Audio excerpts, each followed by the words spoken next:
दिन भर कटी हो राजा, राती में चटी हो राजा। सब कोई सुधर सकता है भोजपुरी इंडस्ट्री में, लेकिन ये करियट्ठा नहीं सुधर सकता है। जी हाँ, हम इतने बुरे तरीके से इस कलाकार को करियट्ठा इसलिए कह रहे हैं कि जब भी कोई गाना लेकर आता है तो अश्लील भरा ही लेकर आता है, फुहरता से भरा हुआ, जिसे कहीं भी बजाएं तो उसे शर्म आएगा सुनने में और कहीं भी बजाने के लायक नहीं हो गाना। जी हाँ, अभी फिर एक गाना लेकर आया है जिस गाने का नाम है दिन भर खटिया राजा, राती में चटिया राजा। अब बताइए इस गाने को कहाँ बजा सकते हैं? ये तो सुनने के लायक नहीं गाना है। और बिहार सरकार भी सिर्फ नोटिस पे नोटिस जारी कर रही है, कोई एक्शन अभी तक नहीं ले रही है। अब बताइए ऐसे ऐसे गाने से समाज में क्या मैसेज पहुंचेगा?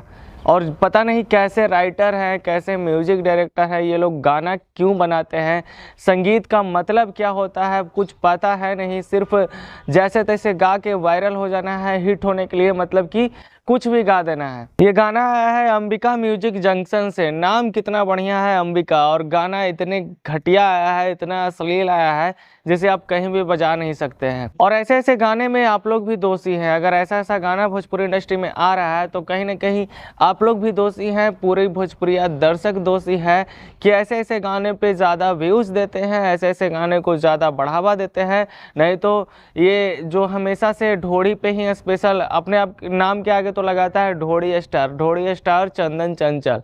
अगर आप लोग इसे ऐसे ऐसे इसके गाने को बढ़ावा नहीं देते, व्यूज़ ना देते, तो फिर ऐसा कभी नहीं करता और ना ही ऐसा गाना आता। और बताइए बेशर्म की तरह टाइटल लिखा हुआ है चटिया राजा। अब इस गाने का मतलब क्या हो सकता है आप लोग खुद समझ रहे होंगे। ये तो कोई पवित्र देवी गीत या भक्ति गीत तो नहीं ही हो सकता है, अश्लील और घटिया ही गाना है। और इस कलाकार के ऊपर कई आरोप लगते हैं, फिर भी ये सुधरने वाला नहीं है। सब कोई सुधर गया है, यहाँ तक कि पवन सिंह और खेसारी लाल यादव भी बहुत अश्लील गाते थे। और सिर्फ पवन खेसारी ही नहीं, और भी कई कलाकार हैं भोजपुरी इंडस्ट्री में जो बहुत अश्लील गाते थे, लेकिन अब उन लोग ऐसा करना बंद कर दिए हैं, साफ सुथरे गाने ला रहे हैं। और थोड़ा बहुत जो हंसी मजाक टाइप का गाना है वो तो चल ही सकता है, उतना तो चल सकता है, लेकिन ये गाना दिन भर खटिया राजा, रात में चटिया राजा, ये सब क्या है? ऐसे समाज में क्या मैसेज पहुंचेगा? एक समय था कि भोजपुरी इंडस्ट्री में सभी कलाकार अच्छे गाने लाते थे, और अच्छे गाने आने के बाद जो गाने हिट होते थे उनसे जो पैसा आता था उसमें वो लोग खुश रहते थे। लेकिन अभी के कलाकार क्या सोचते हैं कि भाई गाना कैसा भी हो, बस उस गाने से पैसा आना चाहिए, हमें अर्निंग आना चाहिए, कमाई अच्छा होना चाहिए। और इसी चक्कर में भोजपुरी इंडस्ट्री डूब रहा है और घटिया गाने आ रहे हैं, अश्लील गाने आ रहे हैं।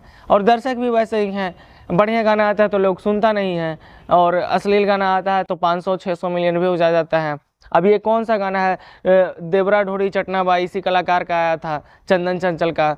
और इस गाने को आप लोग इतना सुने कि बहुत ज़्यादा वायरल हुआ, 500-600 मिलियन से ज़्यादा व्यूज है। और जो कि क्या आप अपने बहन के साथ बैठकर सुन सकते हैं? घर में किसी परिवार के साथ बैठकर सुन सकते हैं? नहीं ना। लेकिन लोग सब अकेले में ईयरफोन लगा के गाना सुनते हैं और गाने पे व्यूज आता है, तभी ये लोग ऐसे ऐसे गाने और लेकर आते हैं।